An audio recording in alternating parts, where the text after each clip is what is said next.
لیکن جیسا کہ ہم دیکھ رہے ہیں کہ ایک فرقہ جو مدینہ طیبہ میں حضرت عثمان غنی رضی اللہ تعالیٰ عنہ کے دور میں یہودیت سے اسلام میں کنورٹ ہوا، اپنی سازشوں سے وہ باز نہیں آیا، بلکہ اس نے صرف لبادہ چینج کر لیا، لباس بدل لیا، اور اس دور سے آج تک اسلام کی جڑیں کاٹنے میں، تخریب کاری کرنے میں مصروف عمل۔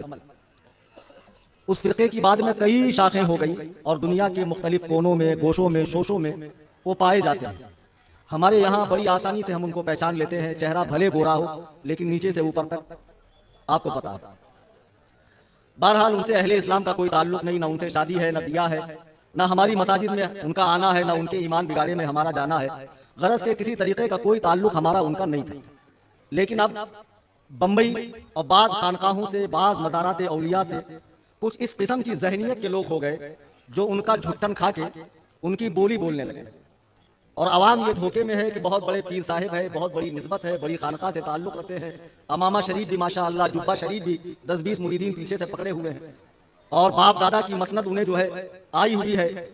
اقبال نے سچ کہا، میراث میں آئی ہے انہیں مسند ارشاد، زاغوں کے تصرف میں عقابوں کا نشیمن۔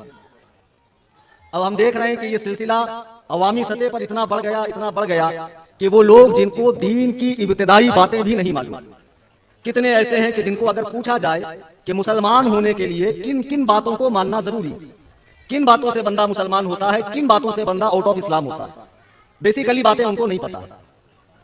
اگر ان کو آپ پوچھیں کہ بھئی اگر آپ سنی ہیں تو سنی ہونے کے لیے کن کن عقائد کو ماننا ضروری، ان کو وہ بھی نہیں پتا۔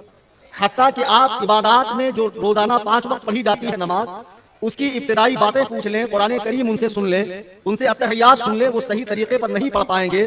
لیکن اس قسم کے لوگ اب ٹرینوں میں، پان پٹی پر، چائے کی ہوٹلوں میں، چوراہے پر، اور جب رات میں تمام لوگ سو جاتے ہیں تو سڑکوں پہ نکل کر ہاتھ میں ان کے عجیب و غریب کڑے، گلے میں کڑے، یا علی کا لاکٹ اور نیلے پیلے ہرے دھاگے ہاتھ میں باندھے ہوئے بہت بڑے محبت اہل بیت کے ٹھیکیدار ماشاءاللہ کہ امام عالی مقام نے جس کے لیے عظیم قربانی پیش کی، اس مشن پر پانی پھیرتے ہوئے پورا حلیہ بگاڑ لیا۔ یہ لوگ بحث کرتے ہیں، بات کرتے ہیں کس پر؟ صحابہ کرام کے بارے میں، ان مقدس نفوس قدسیہ کے بارے میں۔ خدا بندے قدوس و جبروت کی قسم کھا کر میں علماء کی موجودگی میں کہتا ہوں، اگر تم واقعی عاشق رسول ہوتے، عاشق اہل بیت ہوتے، تو خدا تمہیں اس دور میں پیدا کرتا، آج بریانی کھانے کے دور میں نہیں، قربانی دینے والے وقت میں تم پیدا ہوتے۔ آج تم یہاں تک ٹھوس ٹھوس کر کھا لیتے ہو اور رات میں بیٹھ کر صحابہ کے فیصلے کرتے ہو، فلانا تو باغی تھا، فلانا تو جہنمی تھا، اس نے تو ایسے کر دیا، اس نے ویسے کر دیا۔ بدبختو، کان کھول کے سن لو، صحابہ کرام کے فیصلے تاریخی کتب سے نہیں ہوتے ہیں، حدیث و قرآن سے ہوتے ہیں۔ اللہ سبحان اللہ۔ تمہاری عقلیں ماری گئی، تم صحابہ کی عدالت لگا کر بیٹھے ہو چوک پر، روڈ پر، وہ تو ایسا تھا، وہ تو ویسا تھا، وہ تو بھینسا تھا، فلانا ایسا تھا۔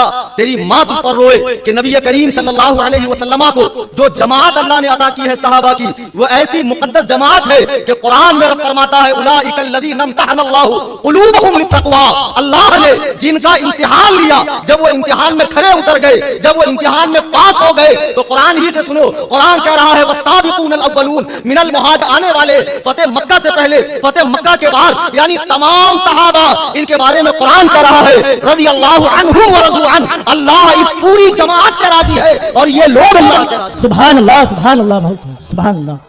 صحابہ سے رضا کا مجدہ قرآن دے رہا ہے کہ اللہ تعالیٰ ان سے راضی ہے۔ اب مجھے بتاؤ، جب اللہ نے ان کا امتحان لیا، آپ مدارس میں جائیے، جامعات میں جائیے، یونیورسٹیز میں جائیے، بھلے کسی مکتب میں چلے جائیے، پرائمری اور ہائی اسکول میں چلے جائیے، ہر جگہ کا ایک ضابطہ ہے، ہر جگہ کا ایک ڈسپلن ہے۔ پہلے کورس کروایا جاتا ہے، اس کے بعد ایگزام میں بٹھایا جاتا ہے، جب وہ امتحان میں پاس ہو جائیں تو اس کے بعد انہیں نمبر دیے جاتے ہیں، انہیں ڈگری دی جاتی ہے۔ آپ کو پتا ہے کہ اللہ تبارک و تعالیٰ نے صحابہ کا امتحان لیا، جب وہ پاس ہو گئے تو فرمایا اللہ ان سے راضی ہے، اور انہیں نمبر کتنے دیے؟ یہ جو میں نے آیت کریمہ تلاوت کی رضی اللہ عنہم ورضوا عنہ، یہ سورہ توبہ کی آیت نمبر 100 ہے۔ اللہ نے صحابہ کو 100 کے 100 نمبر عطا فرما دیے، سبحان اللہ، سبحان اللہ۔ اور پھر 100 کے 100 نمبر عطا فرما دیے، اور وَأَعَدَّ لَهُمْ جَنَّاتٍ تَجْرِي تَحْتَهَا الْأَنْهَارُ، اور یہ ایسی جنت میں داخل کیے جائیں گے جس کے نیچے نہریں بہتی ہے۔ ابھی تو نے جنت دیکھی بھی نہیں، جنت کی بو باس ملی بھی نہیں، ابھی تیرا کوئی ٹھکانہ نہیں ہے بخشش کا، اور تو صحابہ کے فیصلے کر رہا ہے۔ فلانی نے کلیجہ چبایا، اس کا یہ حکم، اس کے بیٹے نے یہ کر دیا تو اس کا یہ حکم، اتنا قابل ہو گیا حکم بیان کرے گا۔ اب یہ بولتے بولتے یہ مرض، یہ بغض صحابہ کا کینسر امیر معاویہ پہ نہیں رکا. خوب اچھے سے سن لو، آن لائن بھی لوگ تقریر سن رہے ہیں. بمبئی میں جتنے کالے پیلے ہرے نیلے اڑیا گڑیا لٹیا چھڑیا تامک دنیا پی رہے حرام خورو، میرا نام کلیم حنفی ہے، سب ہوں عبید رضوی، میں غوث و رضا کا، آگے سے میرے بھاگتے ہیں شیر ببر. نعرہ تکبیر، نعرہ رسالت، شیر رضا، شیر رضا، نعرہ تکبیر، نعرہ رسالت. سبحان اللہ. وہ خانقاہیں جہاں تزکیہ نفس ہوتا تھا، جہاں تزکیہ قلب ہوتا تھا، جہاں قلوب و اذہان کی تذکیر ہوتی تھی، جہاں پر حب خدا اور حب رسول کے جام پلائے جاتے تھے، پڑی ہے سب اجڑی ہوئی خانقاہیں، وہ درے سلطان کی امید گاہیں، فرشتوں کی پڑتی تھی جن پر نگاہیں. وہ کہاں ہے آج، کہاں ہے وہ جذبے الہی کے پھندے، کدھر ہے وہ اللہ کے پاک بندے. اب تو خانقاہیں نہیں خامخواہیں ہو گئی ہے، اور اس میں جو 2-2 ٹن کے اور 10-10 ٹن کے پیر صاحبان بیٹھے ہیں، لوگوں کی جیبوں پہ نظر رکھنے والے اور مستی کے ساتھ قوالی فرمانے والے، اور عورتوں کے ساتھ بھی بھانگڑا ڈالتے پیر صاحب، اور فرماتے پیر سے کیا پردہ. ساری جو مستی ہے وہ پیر لے لے، اور جتنی سختی ہے وہ مولوی لے لے. شریعت پورا مولوی کی طرف، طریقت مطلب مستی، بھانگڑا ڈالو، فتنے پھیلاؤ، نماز روزے سے فارغ. خدا بندے قدوس و جبروت کی قسم، جو پیر مسجد میں آنے کی صلاحیت رکھتے ہوئے مسجد میں آ کر نماز نہیں پڑھتا، وہ پیر نہیں پیر ہے. خالی پگڑیاں اور القاب اور خانقاہوں کی اونچی عمارتیں مت دیکھو، اس کا تعلق صحیح ہے یا نہیں ہے یہ دیکھا کرو میرے بزرگوں اور دوستو. اب خانقاہیں شیعت کی بولی بول رہی ہے، حافظیت کی بولی بول رہے ہیں، اور اس دریا میں، اس رو میں اچھے اچھے لوگ بہتے جا رہے ہیں. بات امیر معاویہ تک ہی نہیں ہے، ہندا اور ابو سفیان تک ہی نہیں ہے، حضرت حبشی تک ہی نہیں ہے. بات بڑھتے بڑھتے حضرت ابو بکر تک چلی گئی. ہمیں ان سے کوئی لینا دینا نہیں کہ جو اپنا سینہ پیٹتے رہتے ہیں، ان کے سینے ہے ہی اسی لائق، وہ ہمیشہ پیٹے جائیں، کیونکہ ان میں بغض صحابہ ہے. ہمیں ان سے کوئی لینا دینا نہیں ہے، لیکن ان کا جھٹن کھانے والے یہ تفضیلی گروہ جو اپنے آپ کو مولائی کہتا ہے، یہ مولائی نہیں موالی ہے، موالی. ہاں ہاں، بے شک بے شک. محبت علی کی بات کرتے ہو، حضرت مولا کائنات منبر کوفہ پر ہے اور فرماتے ہیں کہ جس دل میں ابو بکر و عمر کا بغض ہو، وہاں علی کی محبت نہیں آ سکتی. بے شک بے شک. علی کی محبت وہاں نہیں آ سکتی. آج لوگ حضرت ابو بکر تک چلے گئے اور کہتے ہیں صاحب کہ ان کی افضلیت تو جمہور کا قول ہے، اور حضرت علی ان سے افضل ہے. کچھ لنگڑی لولی حدیثیں اٹھا کر لاتے ہیں. ایسا نہیں ہے کہ دلیل نہیں ہے، ہر دعویٰ کرنے والے کے پاس دلیل ہوتی ہے. دلیل کا معیار دیکھا جاتا ہے کس پائے کی. آپ کہیں گے انہوں نے اتنی کتابیں لکھ ڈالی اس مسئلے میں. ابن تیمیہ نے 2500 کتابیں لکھی، علماء بیٹھے ہیں پوچھو. اشرف علی تھانوی نے 900 کتابیں لکھی. گستاخی کے بعد کیا اسلام سے اس کا تعلق رہا؟ کتابیں کتنی لکھی یہ مت دیکھو، یہ دیکھو کہ ان کے عقائد ہیں کیا. جو لوگ حضرت علی کو، حضرت ابو بکر صدیق رضی اللہ تعالیٰ عنہ پر فضیلت دیتے ہیں، بالاجماع وہ اہل سنت سے خارج ہیں، گمراہ ہیں، بد مذہب ہیں، ان سے کوئی تعلق نہیں رکھا جائے گا. اس لیے کہ حضرت ابو بکر صدیق کا انبیاء کرام اور رسول ملائکہ اور رسول انبیاء کے بعد تمام امت میں اور پچھلی تمام امتوں میں، تمام انبیاء کی امت میں آپ کا مقام افضل و اعلیٰ. سبحان اللہ سبحان اللہ. میں نے جو آیت کریمہ پڑھی، اللہ ارشاد فرماتا والذی جاء بالصدق وصدق به اولئک هم المتقون، اور یہ سچائی لے کر آنے والے یعنی نبی کریم. کون سی سچائی؟ دین کی، ایمان کی، عقیدے کی، قرآن کی، اسلام کی، رب کی وحدانیت کی. وصدق به اولئک هم المتقون، سچائی لانے والے اور اس سچائی کو قبول کرنے والے، یہ دونوں متقی ہیں. اب اس آیت کی تفسیر دیکھو، حضرت مولا کائنات اس کی تفسیر کرتے ہیں، فرماتے ہیں اس آیت میں جو 2 متقی ہیں اس سے مراد ایک اللہ کے نبی ہیں اور ایک ابو بکر صدیق ہیں. اگر یہی قرآن پڑھتے ہو، اگر 40 پارے والا پڑھتے ہو تو مجھے نہیں پتا اس میں کیا غلاظت بھری ہے، لیکن جو جبریل کے ذریعے سے سینہ مصطفیٰ پر نازل ہوا اور قرنن بعد قرنن نسلن بعد نسلن جس کی تدوین ہوئی، جسے جمع کیا گیا، جس کے حروف اور الفاظ کی حفاظت کی گئی، اس قرآن میں رب فرما رہا ہے کہ حضرت ابو بکر صدیق جو نبی کی سچائی پر سب سے پہلے ایمان لانے والے ہیں، وہ صدیق، وہ متقی ہیں، پرہیزگار ہیں. اور ایک جگہ قرآن میں فرمایا وَسَيُجَنَّبُهَا الْأَتْقَى، کہ جہنم سے دور رکھا جائے گا سب سے بڑا متقی. کچھ پلے پڑی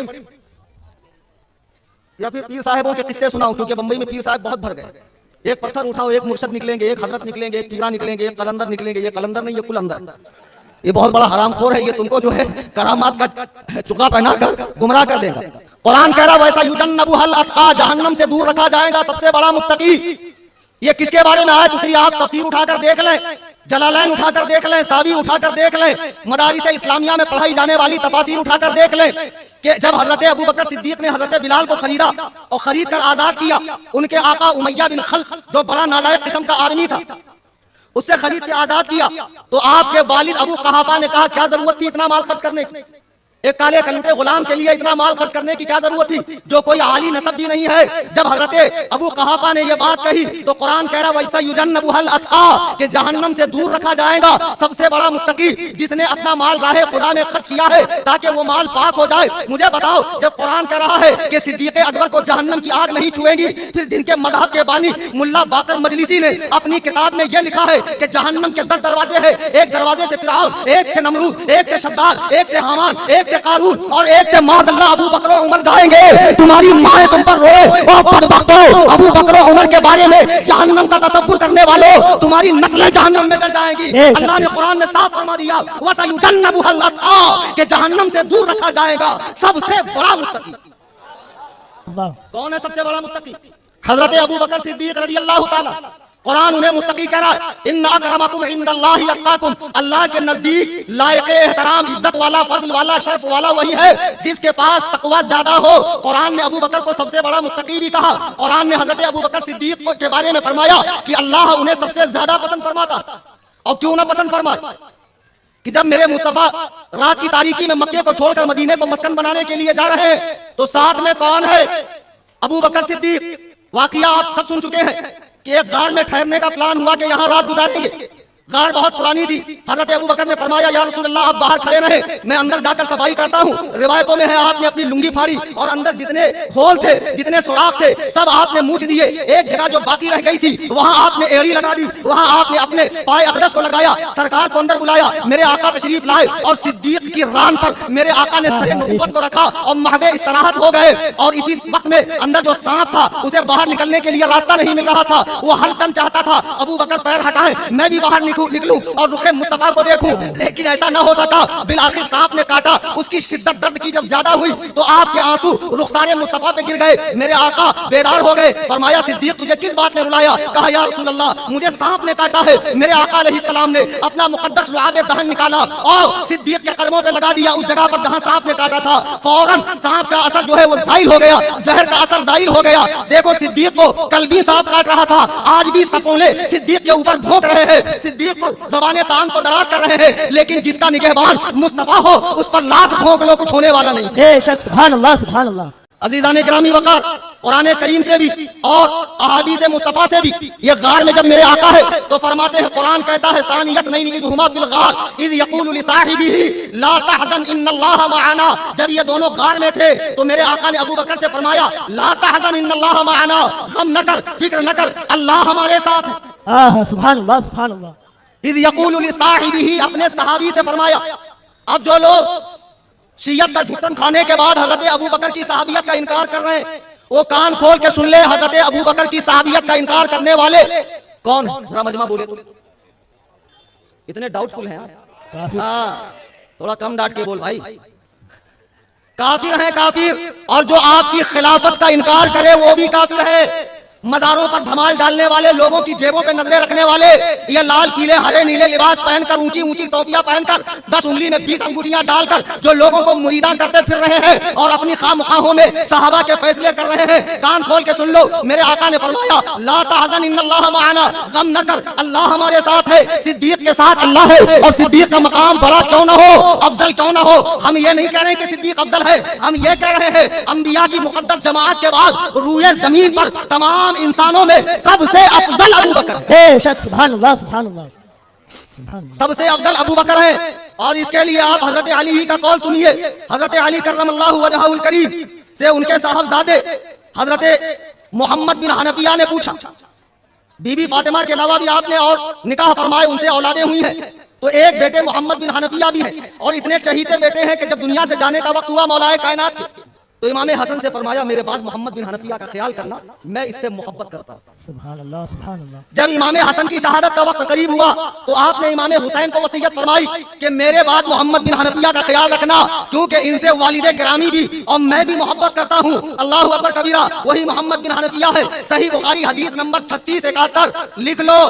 جو انٹرنیٹ کی معرفت سے دین سیکھتے ہیں اور وہ 10x10 کے کمرے میں بیٹھے ہوئے مرزا کذاب کو فالو کرتے ہیں اور صحابہ کے حوالے سے بکواس کرتے ہیں، محمد بن حنفیہ کی روایت ہے، انہوں نے اپنے باپ سے پوچھا ای الناس خیر بعد رسول اللہ، کہ رسول اللہ صلی اللہ علیہ وسلم کے بعد لوگوں میں صحابہ میں سب سے بہتر کون ہے؟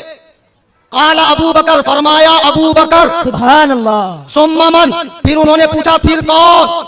تو فرمایا ثم عمر، اس کے بعد عمر۔ تو حضرت محمد بن حنفیہ کہتے ہیں کہ میں نے سوچا کہ پوچھ لوں پھر کون، تو مجھے ڈر تھا کہ آپ عثمان کا نام لیں گے، تو میں نے کہا ثم انتا، پھر تو آپ ہیں۔ حضرت علی فرماتے ہیں ما انا الا رجل من المسلمین، میں تو مسلمانوں کی جماعت کا ایک عام سا انسان ہوں، یعنی مجھے افضل نہ سمجھو۔ اللہ اکبر کبیرہ، یہ ان کی انکساری ہے۔ دیکھو خود حضرت علی کرم اللہ وجہہ الکریم نے فیصلہ فرما دیا کہ، اور ان کے بیٹے سے فرمایا، اور یہ روایت تواتر کے ساتھ بیان کی جاتی ہے، آپ نے فرما دیا کہ نبی کریم صلی اللہ علیہ وسلم کے صحابہ میں سب سے پہلے کون؟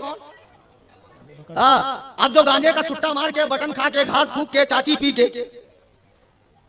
اپن اجمیر جا ریلا، ریل میں چلم کے دھوئیں اڑیں گے۔ ماشاءاللہ، دیکھو ذرا قوت صاحب، حکومت سے میں گزارش کروں گا کہ اس قسم کی بکواس قوالی کرنے والوں کو فی الفور اندر ڈالا جائے۔ بے شک۔ اور یہ بھی دیکھو چرسی بڑے مزے سے سنتا، پھر 2.5 دن کے جھوپڑے پہ جا کر خوب گانجا مار لیں گا، آنکھیں لال ہو جائیں گی، اس کے بعد لوگ فرماتے ہیں ہمارے پھٹ کا نشہ، یہ ہمارے پھٹ کا نشہ ہے۔ ایسے معرفت ہوتی ہے، اور ایسے ایسے با کرامت گنجیڑی نشیڑی چرسی گردلے آج گھوم رہے ہیں اور صحابہ کے فیصلے کر رہے ہیں۔ بدبختو، دیکھو حضرت مولا کائنات خود فرما رہے ہیں کہ نبی کریم صلی اللہ علیہ وسلم کے صحابہ میں سب سے افضل ابو بکر، پھر عمر، اور ایک روایت ان سے ہے، فرماتے ہیں جو مجھے ابو بکر و عمر سے افضل کہے میں اسے 80 کوڑے ماروں گا۔ اچھا، آپ کہنے والے تو آج ہیں، اب حضرت علی ان کو مارنے کے لیے کیسے تشریف لائیں گے؟ لیکن قیامت میں تو ملیں گے، پھر وہاں کہاں بھاگو گے؟ مولا علی کے 80 کوڑے کھانے کے لیے تیار ہو جاؤ۔ حیدر کرار نے ذوالفقار کی نوک سے خیبر کا قلعہ اکھاڑا تھا، 80 کوڑوں میں تمہاری کیا حالت بنے گی بدبختوں، سوچو۔ بے شک۔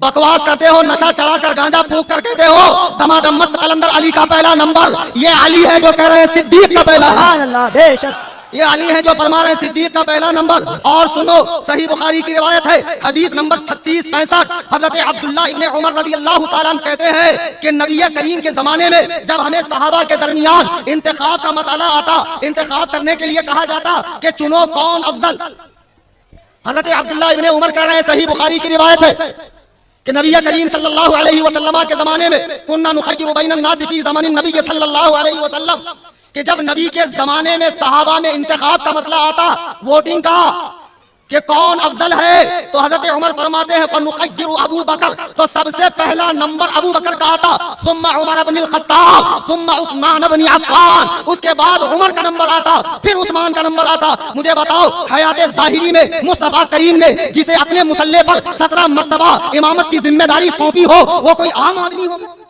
یہاں اتنے علماء بیٹھے ہیں، نماز کا وقت ہو جائے تو مجھے بتاؤ سب سے آگے آپ مسلح پہ کس کو بڑھاؤں؟ تو کہیں گے قرآن اچھا پڑھنے والے، تو قرآن تو اس میں سبھی اچھا پڑھتے ہیں۔ پھر کہیں گے جس کو زیادہ مسائل معلوم ہو، تو یہاں تو مسائل سبھی کو معلوم ہے۔ پھر کہیں گے جس میں زیادہ تقویٰ ہو اسے امامت کے لیے آگے کیا جائے۔ نبی کا ہر صحابی اپنی جگہ آفتاب و مہتاب ہے، خود میرے آقا فرماتے ہیں اصحابی کالنجوم، میرے صحابہ آسمان ہدایت کے تارے ہیں، ان میں سے جس کی پیروی کرو گے ہدایت پا جاؤ گے۔ سارے صحابہ آفتاب و مہتاب ہے، لیکن سرکار نے ابو بکر صدیق ہی کو امامت کے لیے آگے بڑھایا اور فیصلہ فرما دیا کہ میرے بعد خلیفہ بلا فصل جو ہوگا وہ ابو بکر صدیق ہوگا۔